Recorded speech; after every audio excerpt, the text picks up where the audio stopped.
जय हिंद साथियों, स्वागत है आपका आईएएस स्टडी ट्रिक और self study classes with Sumit Jain YouTube channel में। जी हाँ दोस्तों, तो आज हम पढ़ने वाले हैं अलंकार। अलंकार भाग 2। हमने इससे पहले क्या पढ़ा था? अलंकार भाग 1 पढ़ा था, जिसमें हमने 5 अलंकार को लिया था और 5 अलंकार सभी ने बहुत देखा और सभी लोगों ने बहुत अच्छे कमेंट आए और सबको समझ में भी आया। सभी ने बताया कि हाँ सर समझ में आया और भी अलंकार लेके आए। तो ये क्या होगा? पार्ट 2 होगा अलंकार का। ठीक है, तो ये पार्ट 2 है, इसको अच्छे से पढ़ना है। इसमें 6 अलंकारों का समावेश किया गया है और उसी ट्रिक उसी तरीका से मैं आपको अलंकार बताने वाला हूं।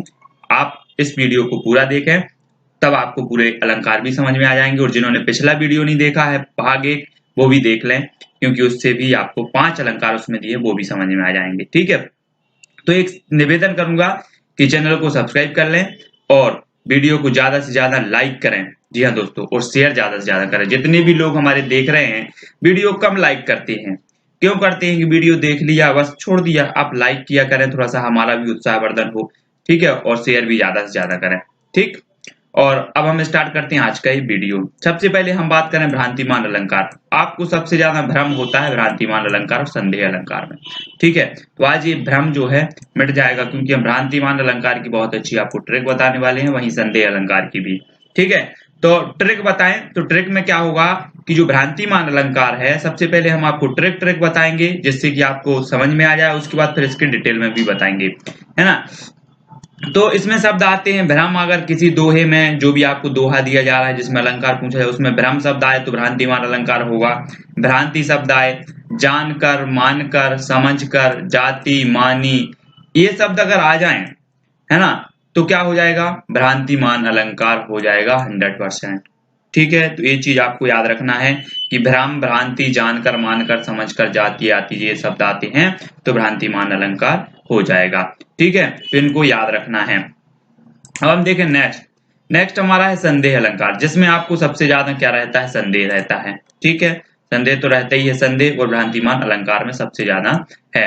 अब देखना कि इसमें शब्द आते हैं किधऊ, धऊ, कई धो, की या फिर अथवा। इन शब्दों के माध्यम से जो भी दोहा बना होगा वो क्या होगा? संदेह अलंकार का होगा। ये चीज आपको ध्यान रखनी है। तो किधऊ, धऊ, कई धो, की या अथवा। ठीक है, और इसकी हम पीडीएफ लिंक में दे देंगे नीचे, है ना। लिंक, इसकी पीडीएफ लिंक जो है वो दे देंगे।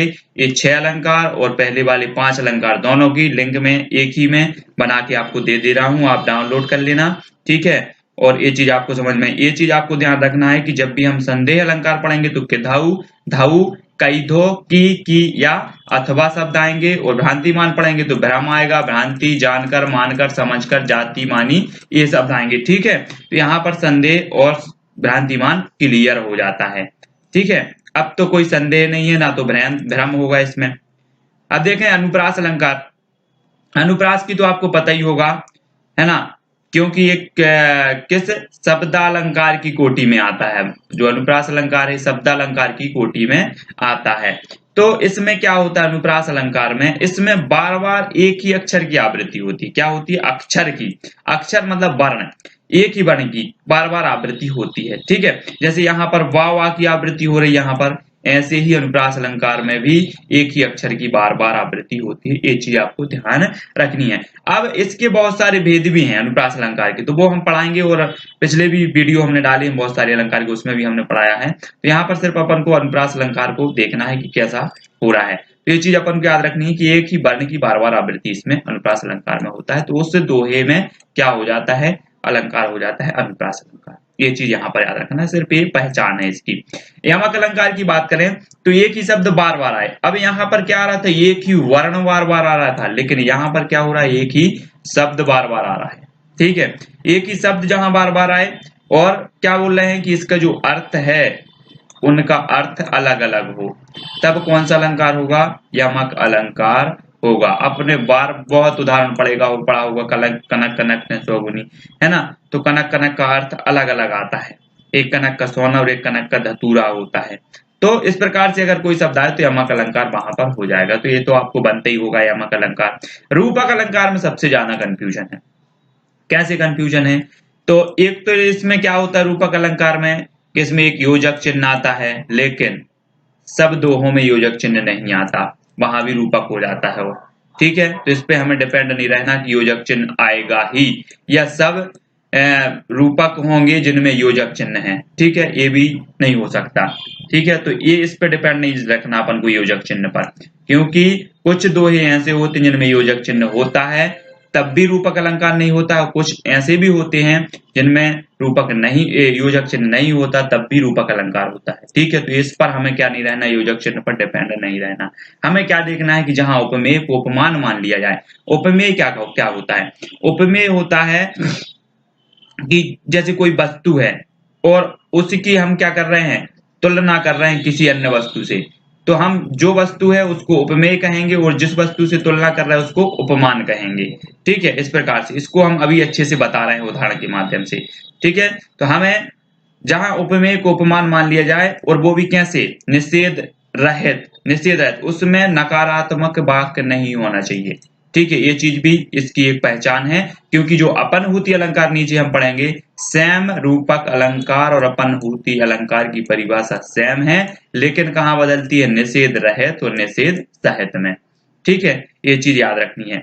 तो यहाँ पर क्या होता है कि उपमेय को उपमान मान लिया जाए, मतलब किसी भी चीज को क्या कर दिया जाता है, जबरदस्ती थोप दिया जाता है। कैसे कैसे थोप दिया जाता है? मैंने कहा या कृष्ण का आपने वो सुना होगा, एक सूरदास जी का एक काव्य है कि मैया मैं तो चंद्र खिलौना ले हूं।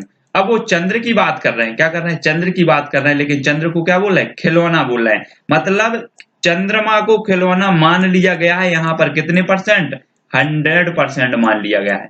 तो वहां पर क्या हो जाएगा, रूपक अलंकार। मतलब इसका है कि अगर किसी वस्तु को किसी के ऊपर जबरदस्ती थोप दिया जाए, वो है नहीं लेकिन थोप दिया गया कि नहीं वो तो वो ही है।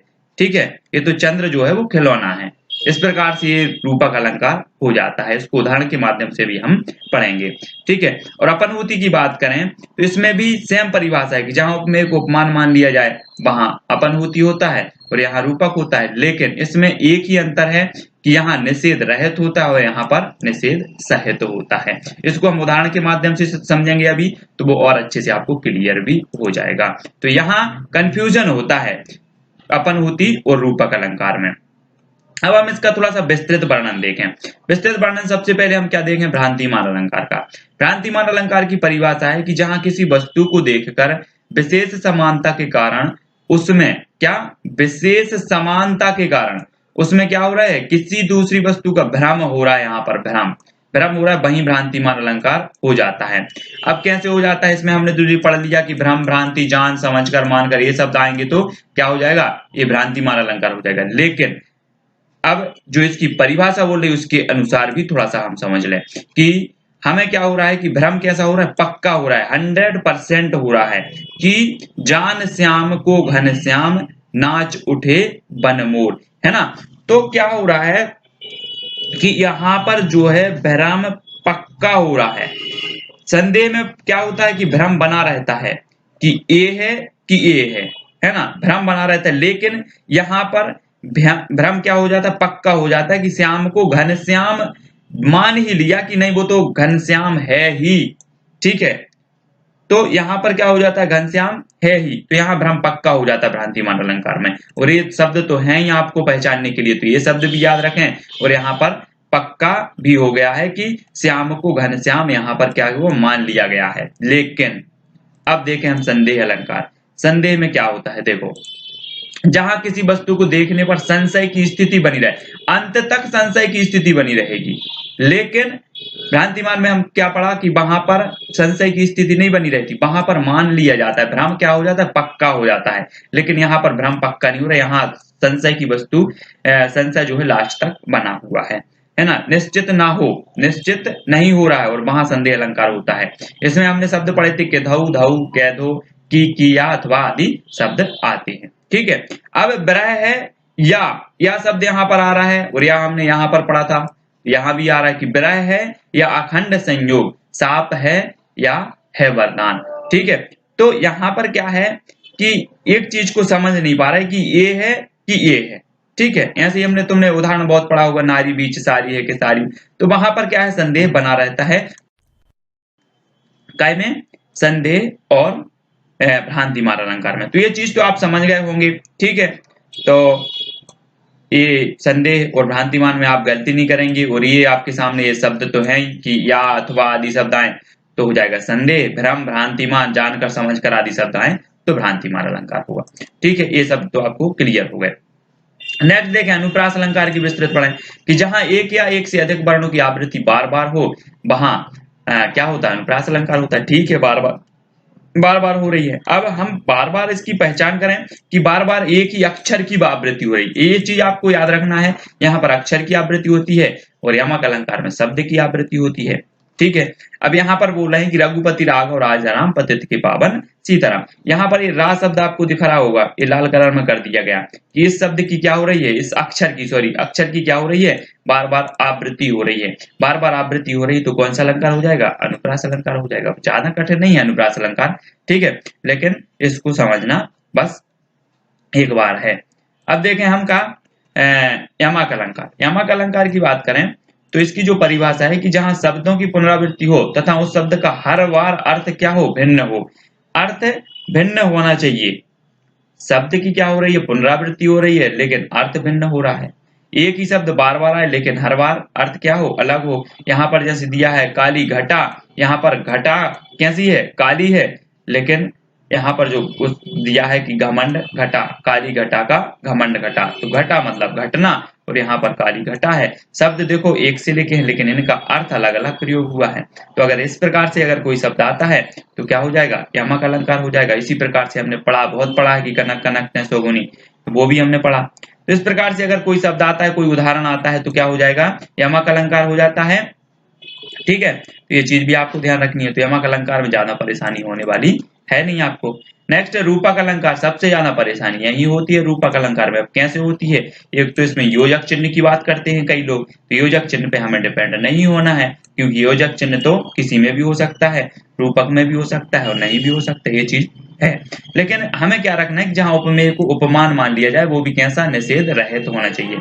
जैसे यहाँ पर बात करी कि मुख क्या है, चंद्र है, तो यहाँ पर जो मुख है वो क्या है, उपमेय, और जो चंद्र है वो उपमान है। अब ये चीज आपको याद रखनी है कि मुख जो है वो क्या है, उपमेय, और चंद्र से अगर तुलना की जा रही है इसकी, या चंद्र जो है उपमान है यहाँ पर। तो यहाँ पर क्या बोल रहे हैं कि यहाँ पर समान नहीं बोला कि मुख चंद्र सा समान है। अगर यहाँ पर सा लग जाता तो कौन सा अलंकार हो जाता, कौन सा हो जाता, उपमा हो जाता। हमने बताया था पिछले वीडियो में कि सा, समान, सादृश्य आदि जो शब्द आते हैं तो वो वहां पर कौन सा अलंकार हो जाता है, कौन सा हो जाता है, उपमा हो जाता है, ठीक है। मानहु जानहु आदि शब्द आते हैं तो उत्प्रेक्षा हो जाता है। लेकिन यहाँ पर बात करें रूपक की कि मुख चंद्र है, तो यहाँ पर ये बात थोप दी गई है कि मुख चंद्र है, उसमें कोई संशय की बात नहीं है, वो कैसा है, 100% चंद्र है, ठीक है। ये बात यहाँ पर की जा रही है, ठीक है। तो ये चीज आपको ध्यान रखनी है। रूपक में मेन चीज इसमें यही है, योजक चिन्ह के उसमें हमें नहीं पढ़ना है, तो मुख चंद्र है। लेकिन ऐसे ही अपनहूति की बात करें तो अपनहूति भी सेम, इसकी परिभाषा सेम है परिभाषा, लेकिन इसका उदाहरण अलग अलग है। बात करें अपनहूति की तो इसमें होता है क्या है कि जहां उपमेय को उपमान मान लिया जाए वहां कौन सा अपनहूति होता है, लेकिन कैसा, निषेध रहित होना चाहिए, निषेध सहित होना चाहिए, ठीक है। तो ये क्या करें, हमने उसमें पढ़ा था में रूपक में कि मुख चंद्र है, हमने इस मुख और चंद्र इतना पढ़ा था। लेकिन इसमें क्या कह रहे हैं, यह मुख नहीं क्या है, चंद्र है, यह मुख नहीं चंद्र है। तो यहाँ पर नहीं की बात हो रही, मतलब निषेध सहित हो गया। तो ये अपनहूति अलंकार की क्या हो जाएगी, ये उदाहरण हो जाएगी। तो रूपक और अपनहूति अलंकार में बिल्कुल भी कंफ्यूज नहीं होना है, क्योंकि यहाँ पर जबरदस्ती यहाँ भी तो ऊपर जा रहा है, वहां भी, लेकिन यही पहचान इसकी कि ये निषेध सहित है, वो निषेध रहित है, ठीक है। तो ये 6 अलंकार आपको याद हो गए। एक बार और देख लें वीडियो, एक बार का 2 बार देख लें, और ये जो उत्तर प्रश्न दिए हमने, इनका उत्तर भी आपको कमेंट के माध्यम से बताना ही है, क्योंकि अब आपको अलंकार बनने लगा है, आपने पढ़ा है, अलंकार बन जाएगा आपसे।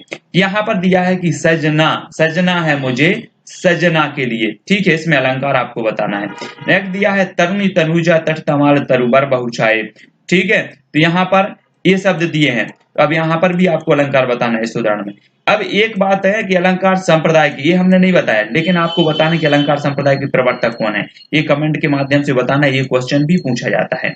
ध्वनि संप्रदाय, रीति संप्रदाय, अलंकार संप्रदाय, इस प्रकार से संप्रदाय के बारे में पूछा जाता है, तो ये अलंकार संप्रदाय भी आपको बताना है। जहां किसी वस्तु को देखने पर संशय की स्थिति बनी रहे, निश्चित ना हो, वहां कौन सा अलंकार होता है, तो वो भी आपको बताना है। और एक चीज भी और बता दे कि निश्चित हो जाए तो वहां कौन सा होता है, निश्चित ना हो तो वहां कौन सा होता है, ये चीज भी आप बता दें। चरण कमल बंदो हरिराई में कौन सा अलंकार है, चरण कमल बंदो हरिराई, है ना, तो यहाँ पर आपको बताना है। अब यहाँ पर कंफ्यूज नहीं होना है आपको, क्योंकि यहाँ पर अलंकार है, ठीक है।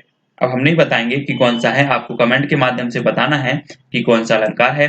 तो दोस्तों आपको ये वीडियो कैसा लगा कमेंट के माध्यम से बताएं, और इतने सारे जो क्वेश्चन हैं उनको आपको क्या देना है, उत्तर देना है, कमेंट के माध्यम से देना है। ये वीडियो कैसा लगा तो आपको कमेंट के माध्यम से बताएं, उसका पार्ट फर्स्ट भी देख लें, वो भी बहुत अच्छा है, और आपको अलंकार कभी नहीं भूल सकते। इस प्रकार से हम थोड़ी सी सरल जो है करके इसको पढ़ें, और अलंकार में और ज्यादा कुछ नहीं पढ़ना है आपको, सिर्फ इतनी पहचान करनी है।